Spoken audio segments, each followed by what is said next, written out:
Shalom Bapak Ibu Saudara sekalian, selamat datang di ibadah virtual Gereja Yesus Gembala. Tidak terasa kita sudah ada di minggu kedua, dan biarlah kita ini tetap beribadah di dalam sukacita. Di bulan Agustus kita punya tema yaitu kuasa kemerdekaan. Diambil dari Efesus pasal 5 ayat yang ke-8 dikatakan, memang dahulu kamu adalah kegelapan, tetapi sekarang kamu adalah terang di dalam Tuhan. Sebab itu hiduplah sebagai anak-anak terang. Kehidupan kita adalah kehidupan yang membawa terang di tengah kegelapan. Karena Tuhan sudah memerdekakan kita dari setiap belenggu, setiap ikatan, setiap dosa kita. Sehingga kita mampu dan bisa berbuah di dalam Tuhan. Jadilah berkat bagi orang-orang sekitar kita dan tetap jadi anak terang di dalam Tuhan. Mari kita berdoa, kita bersiap-siap untuk beribadah. Bapa, kami percaya bahwa setiap ibadah yang kami lakukan di hadapan-Mu adalah ibadah yang diurapi. Berkati para pelayan yang ambil bagian, biarlah dari awal, pertengahan hingga akhir ibadah, Tuhan yang memberikan kami sukacita, memberikan kami pengharapan, memberikan kami pengajaran untuk makin dekat dengan-Mu Tuhan. Berkati, biarlah setiap ibadah ini Tuhan yang ambil alih. Terima kasih Tuhan, siapkan hati kami untuk beribadah dengan sukacita. Di dalam nama Tuhan Yesus Kristus, kami sudah berdoa dan mengucap syukur. Haleluya. Amin. Bapak Ibu Saudara, mari kita siapkan hati kita untuk kita beribadah di dalam Tuhan.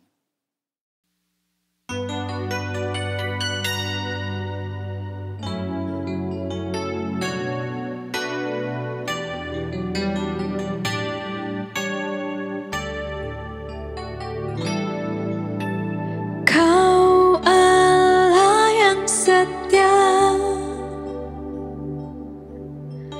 mengerti hatiku. Dalam genggaman-Mu seluruh hidupku, Kau Bapa yang baik,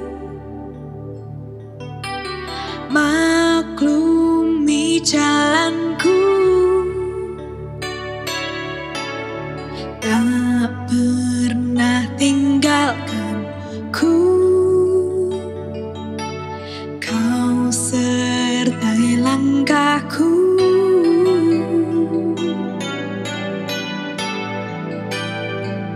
Ku bersyukur dan hatiku bersukacita. Jiwaku pun bersorak-sorai, dan rohku diam dengan tenteram.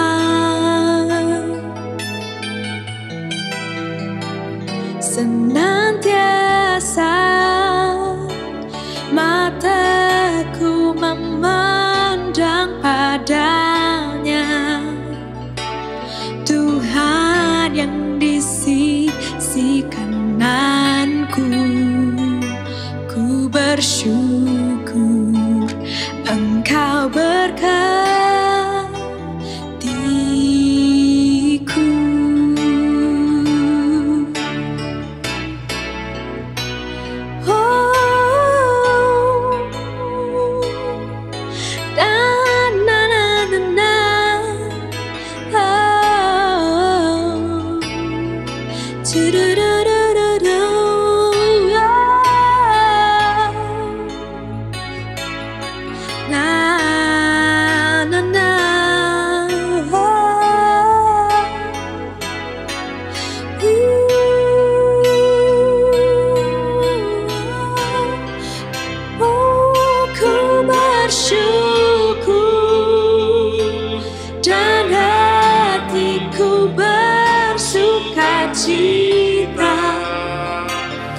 Jiwaku pun bersorak-sorai, dan rohku diam dengan tenteram.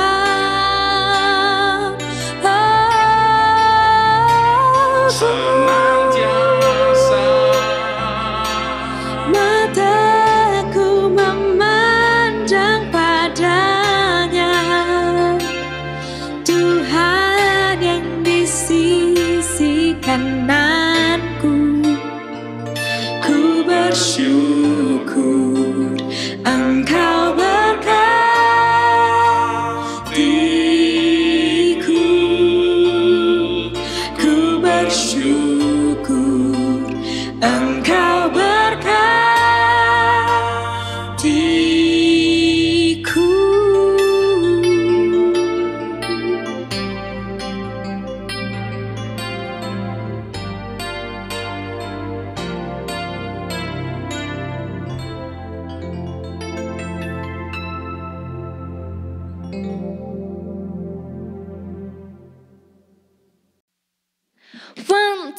3, go.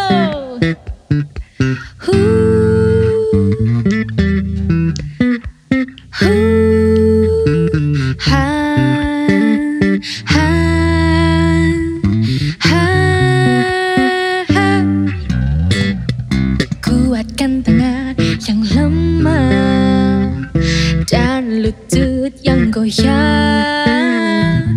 Luruskan langkah kakimu agar sembuh dirimu. Tuhan membebaskan umatnya, keselamatan dunia. Bersoraklah sukacita surga.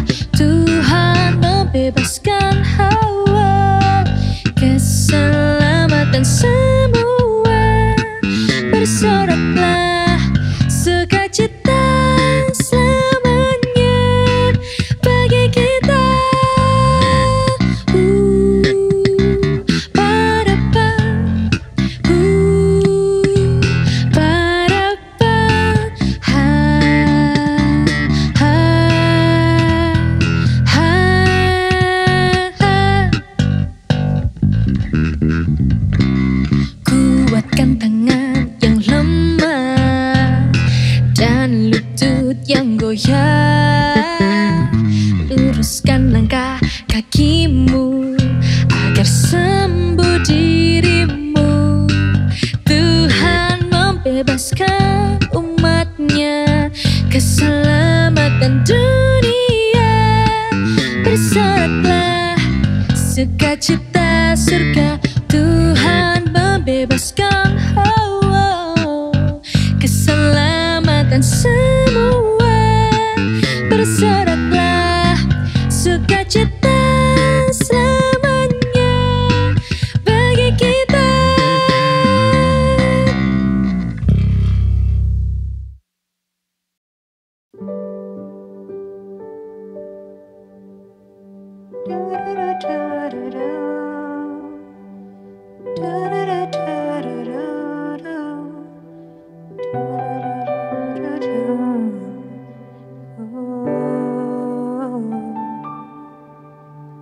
Belum pernah ada kasih di dunia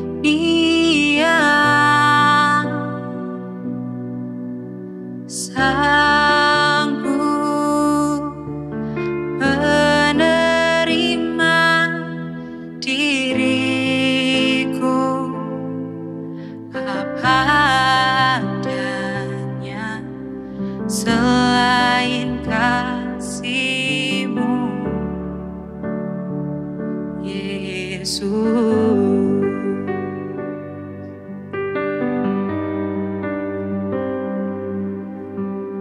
Takkan ada lagi kasih seperti ini, sanggup mengubahkan hidupku menjadi baru selain kasih-Mu, Yesus.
Shalom Bapak Ibu saya sekalian, selamat datang di ibadah virtual Gereja Yesus Gembala.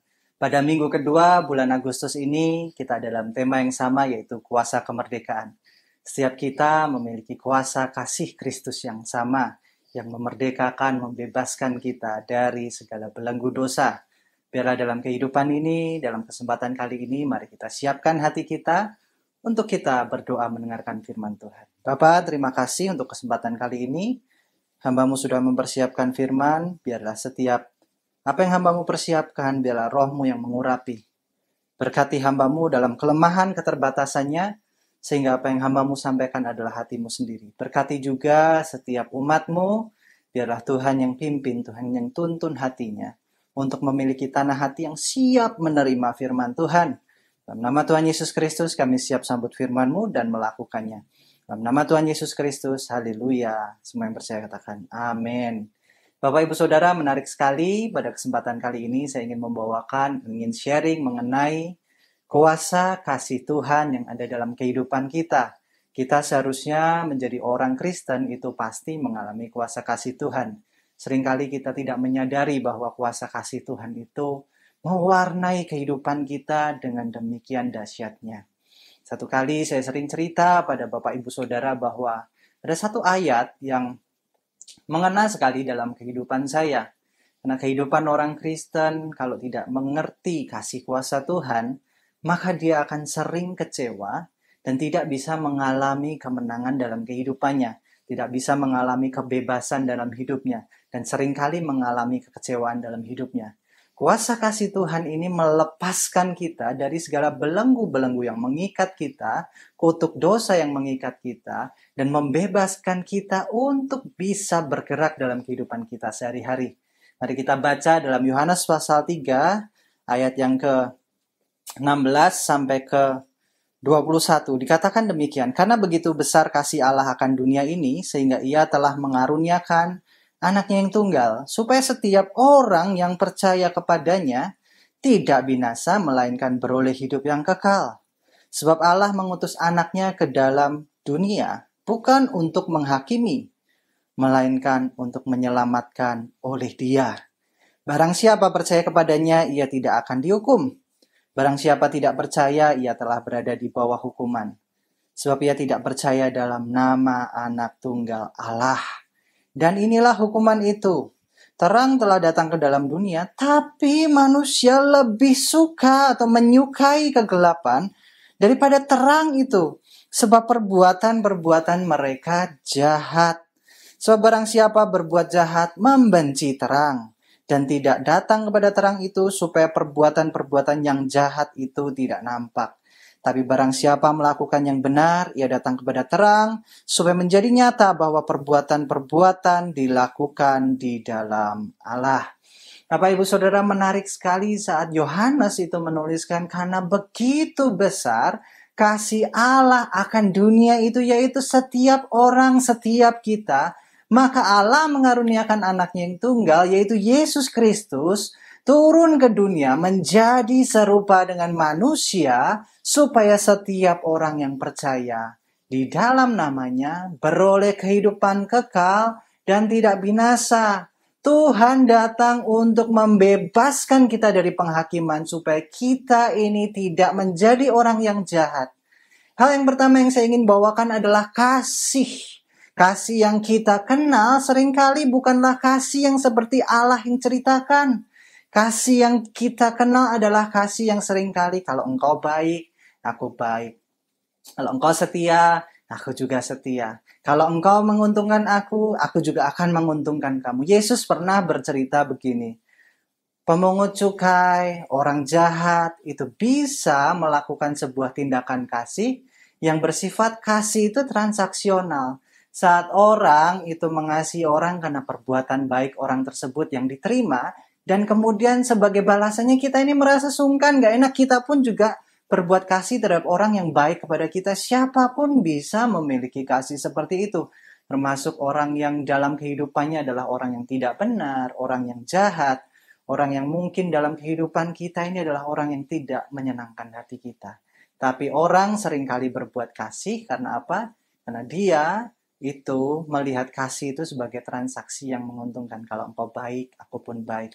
Berapa banyak di antara kita memiliki kasih yang seperti itu? Kasih yang seperti itu banyak dimiliki oleh orang-orang di luar Kristus juga.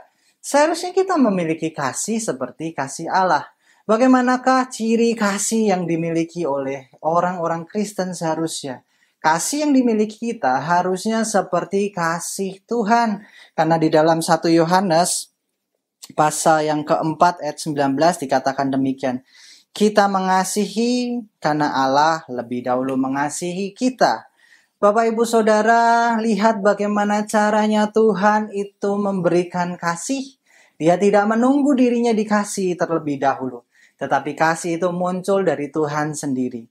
Dalam kehidupan kita harus mencontoh bagaimana yang Yesus lakukan. Yesus mengasihi kita bukan karena kita ini berbuat baik kepada Dia. Yesus menebus kita bukan karena kita ini taat pada Dia. Yesus itu memberikan hidupnya bagi kita bukan karena kita ini menjadi orang yang benar di hadapan Dia. Tetapi Yesus melakukan itu semua karena dalam dirinya Dia adalah kasih. Sehingga Dia itu melakukan segala sesuatu di dalam kasih-Nya tanpa melihat apa yang diperbuat oleh manusia. Kalau kita lihat bagaimana proses penyaliban, di situ Yesus ditolak, Yesus dihina, Yesus diolok-olok. Tetapi kasih Yesus tidak luntur bagi kita. Nah, kasih seperti inilah yang harusnya keluar dari dalam diri kita. Sama seperti Petrus bertanya, Tuhan, berapa kali aku harus mengampuni? Engkau harus mengampuni 70 kali 7 kali 7. Kita harus mengampuni dengan sempurna. Artinya apa? Harus meluap kasih dari dalam diri kita tanpa melihat perbuatan orang kepada kita. Hal ini tentu saja susah. Dan kasih itu juga bercerita mengenai sebuah penerimaan dalam kehidupan kita. Banyak orang dalam kehidupan ini merasa dia tidak pas, tidak tepat, merasa ada dalam posisi yang kurang fit atau kurang klop dalam sebuah kumpulan atau kehidupan sosial. Nah, seringkali dalam kehidupan keluarga juga demikian. Kayaknya saya kok nggak kerasa pas di keluarga ini. Kayaknya saya kok nggak ngerasa keterima dalam keluarga ini. Kayaknya saya kok terasa agak terasingkan dalam keluarga ini. Kasih adalah jawaban bagaimana kita ini merasa diterima, merasa kita ini dipulihkan, merasa kita ini mendapatkan sesuatu yang baik dalam kehidupan kita. Karena dalam Yohanes pasal 3 ayat 17 dikatakan demikian. Sebab Allah mengutus anaknya ke dalam dunia bukan untuk menghakimi dunia, melainkan untuk menyelamatkan oleh Dia. Sadar nggak Bapak Ibu Saudara, perkataan Yesus ini sebab Allah mengutus anaknya dan ke dalam dunia bukan untuk menghakimi dunia, melainkan untuk menyelamatkan isi dunia. Saya baca sebuah cerita ini bercerita tentang demikian. Ada seorang raja ini berdaulat. Kemudian raja ini banyak disanjung, raja ini banyak melihat apa yang terjadi dalam tahtanya adalah sesuatu yang menyenangkan. Kemudian raja ini turun ke masyarakat dengan menyamar. Dan kemudian raja ini pada waktu dia menyamar, dia melihat ada komplain orang. Kemudian dia melihat ada satu sungut-sungut dari rakyat di sekitarnya. Ada olokan, ada hinaan dari rakyat di sekitarnya. Kemudian raja ini menyingkapkan dirinya bahwa aku ini raja. Dan orang-orang di sekitarnya mengolok-olok dan bilang tidak mungkin. Bapak Ibu Saudara, kalau kita lihat dari sebuah ilustrasi cerita ini mirip sekali dengan Tuhan kita. Dia adalah raja yang berkuasa. Dia memiliki tahta, dia memiliki kuasa, dia memiliki yang namanya hal untuk menghukum kita, menghakimi kita. Tapi pada waktu dia turun ke dunia, menjadi serupa dengan manusia, mengambil rupa manusia dan meninggalkan kemuliaannya, justru Yesus tidak menghakimi manusia. Justru Yesus tidak menyalahkan kita. Justru Yesus tidak menghukum kita. Tetapi Dia datang dengan kasih. Memberikan penerimaan yang penuh atas kita. Sehingga kita yang berdosa, yang bersalah ini bisa mengenal Tuhan dalam kuasanya, dalam kemuliaannya. Betapa menariknya Bapak Ibu Saudara saat Raja dunia pun yang memiliki kuasa bisa ditolak. Dan dia bisa menghukum orang-orang sekitarnya. Tetapi Raja yang sangat berkuasa Raja di atas segala raja, yaitu Tuhan kita, datang ke dunia bukan untuk menghukum dan menghakimi kita, melainkan melepaskan kita dari setiap dosa-dosa kita.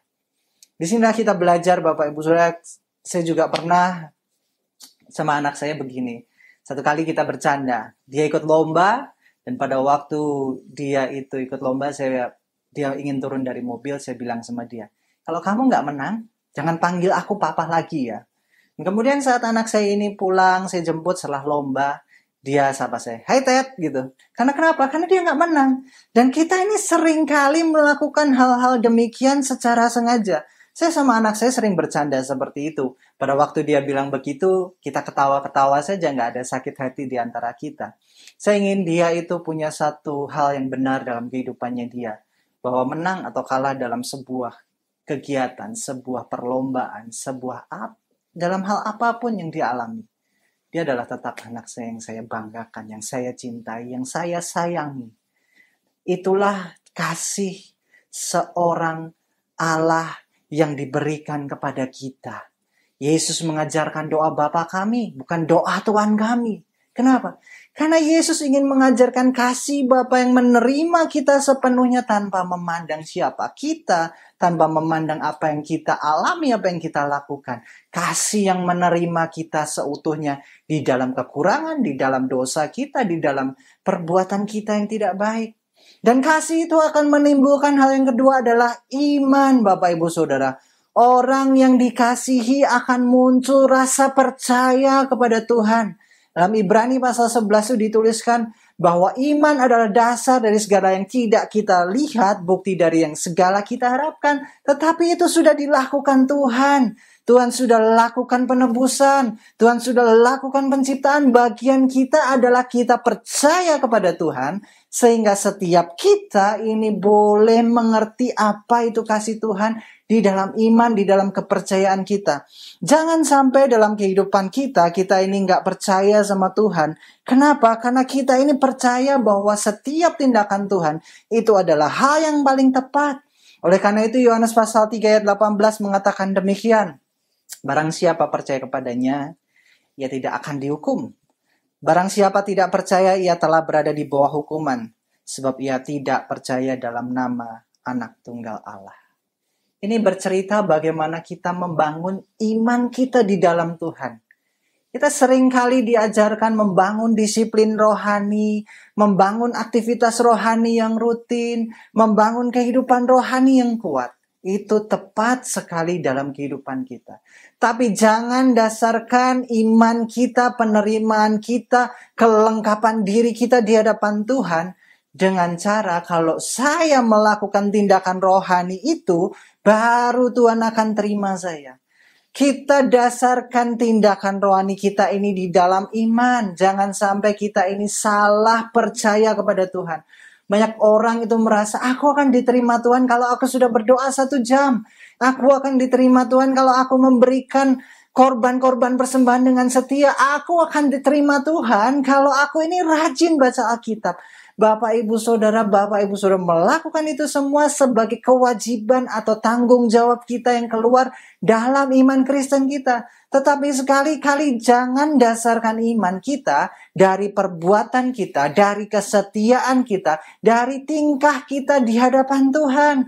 Karena seringkali kita tidak bisa menjaga sesuatu dengan konstan terus-menerus. Ada kalanya manusia bisa merasakan jatuh, ada kalanya manusia bisa merasakan kecewa, ada kalanya manusia bisa menjadi malas.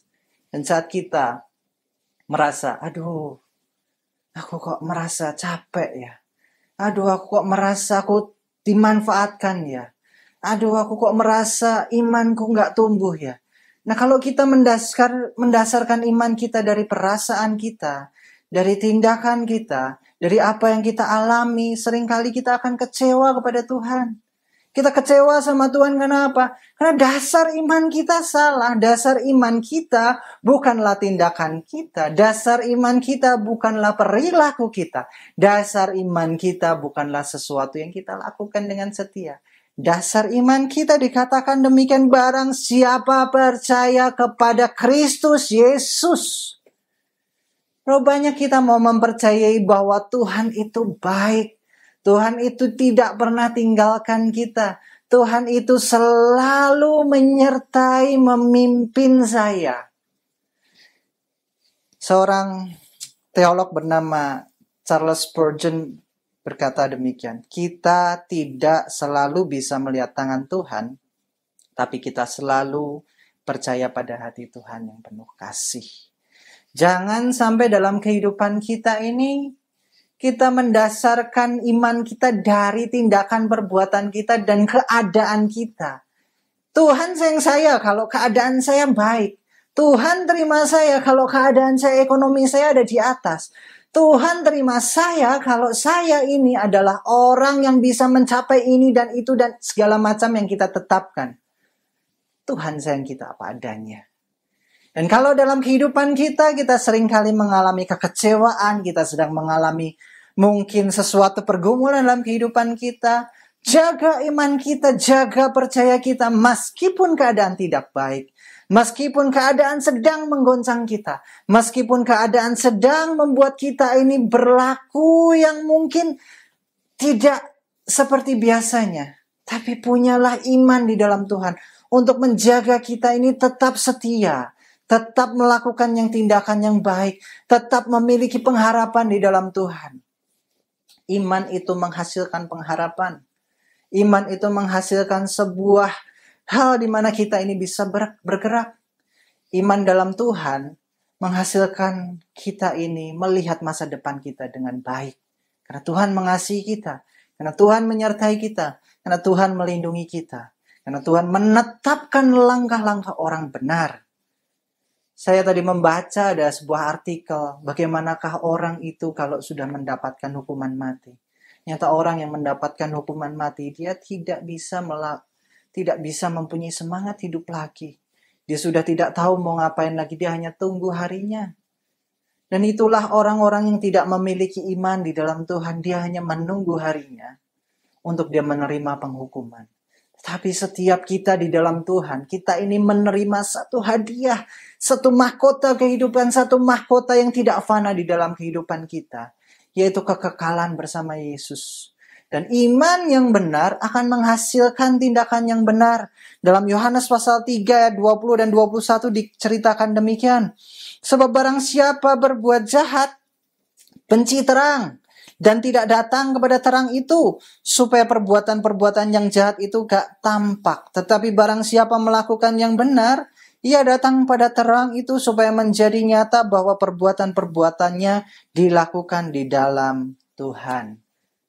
Kasih dalam kehidupan kita akan memberikan kita iman yang benar.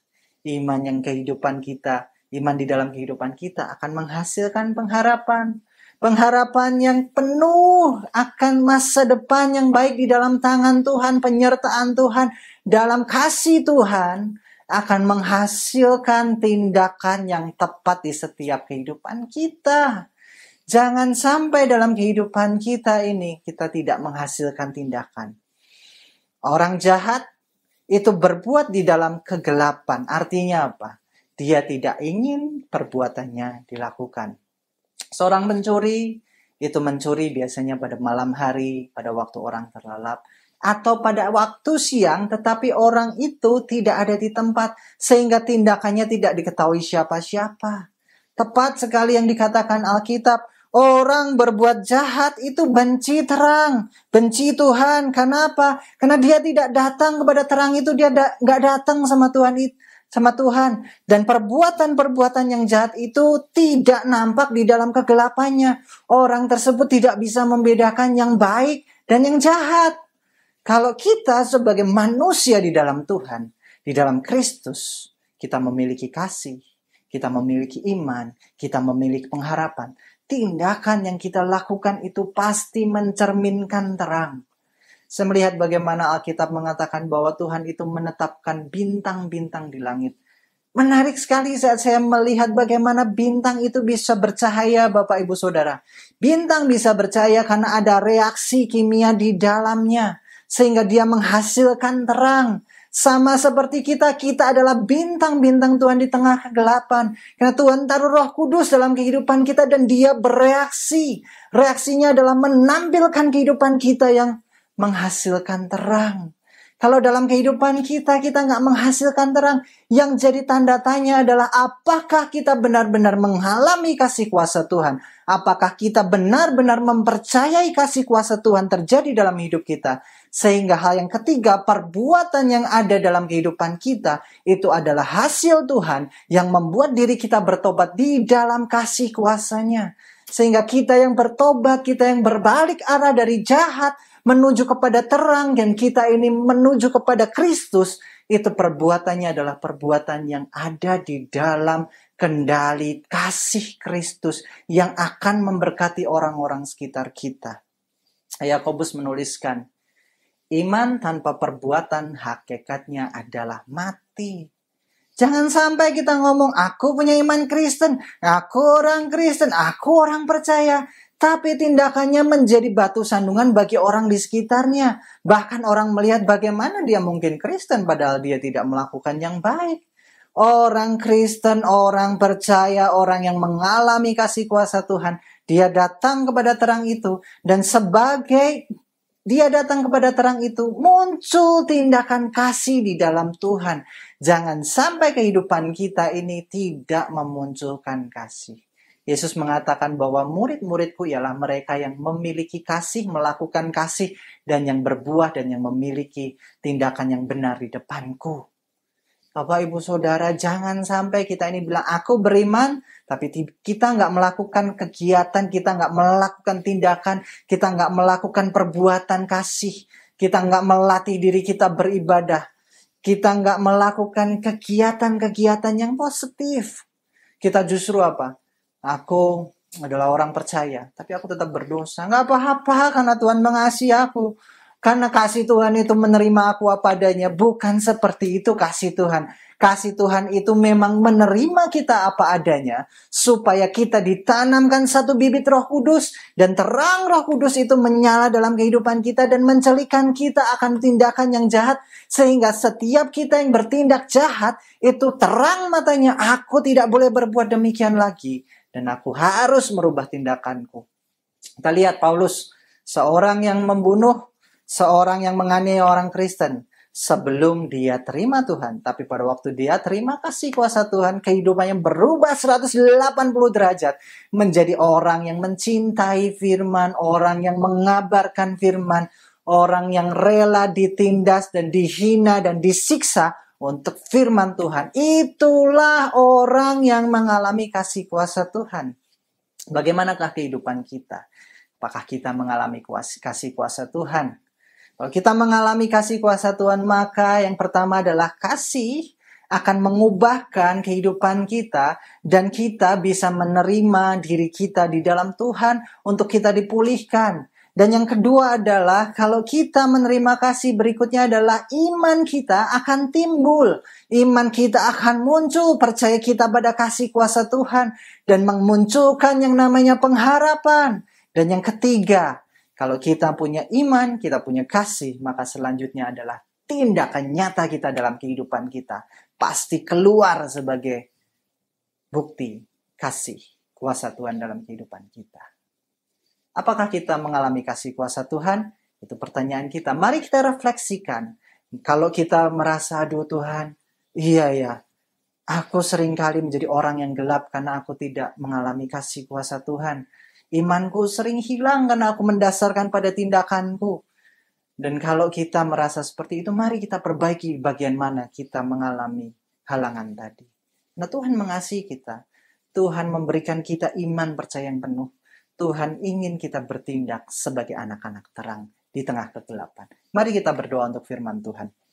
Bapa, terima kasih untuk kesempatan kali ini. Biarlah kasih anugerah-Mu boleh ada dalam kehidupan kami. Kasih kuasa-Mu turun atas kami, sehingga setiap kami boleh mengalami perbaikan dalam kehidupan kami, baik secara jasmani, jiwani, dan rohani. Kami mengalami kasih kuasa Tuhan yang membebaskan kami dari setiap belenggu yang mengikat kami. Kami percaya kasih-Mu selalu menerima kami seperti kami adalah anak-Mu sendiri. Dan kami percaya bahwa kasih-Mu akan menimbulkan iman bagi kami. Dan kami juga percaya bahwa dalam kehidupan kami, iman kami akan menghasilkan perbuatan yang benar di hadapan-Mu Tuhan. Dan setiap kami ini boleh diberkati dengan kasih-Mu. Sebentar kami akan berpisah dan kita akan menerima doa berkat di dalam Tuhan. Mari kita terima doa berkat di dalam Tuhan. Murid Yesus Gembala, terimalah berkat jasmani, berkat jiwani, dan berkat rohani dalam keluargamu, pekerjaanmu, studimu, pelayananmu, dan komunitasmu. Diberkatilah engkau dengan kehidupan kekal, diberkatilah engkau dengan hikmat ilahi, diberkatilah engkau dengan kekuatan dan pengharapan kekal, diberkatilah engkau dengan kekayaan dan kemuliaan Tuhan, diberkatilah engkau selalu dalam damai sejahtera dan sukacita, diberkatilah engkau dalam terang kasih dan iman sejati. Dialah Tuhan yang tidak berubah sekarang dan selamanya, yang menghadapkan wajahnya padamu dan menyertai engkau selamanya untuk memberitakan kabar baik sampai ke ujung dunia. Saudara-saudara yang Tuhan Yesus kasih, terimalah berkat anugerah, pemeliharaan kekal dari Allah Bapa, berkat rahmat pemulihan dari Tuhan Yesus Kristus, berkat pertolongan dan menghiburan dari Allah Roh Kudus dalam kehidupanmu sampai Maranatha. Tuhan Yesus datang kedua kali di dalam kemuliaan. Semua yang percaya katakan haleluya. Amin. Bapak Ibu Saudara, ibadah sudah selesai. Sampai bertemu di ibadah selanjutnya. Tuhan Yesus memberkati.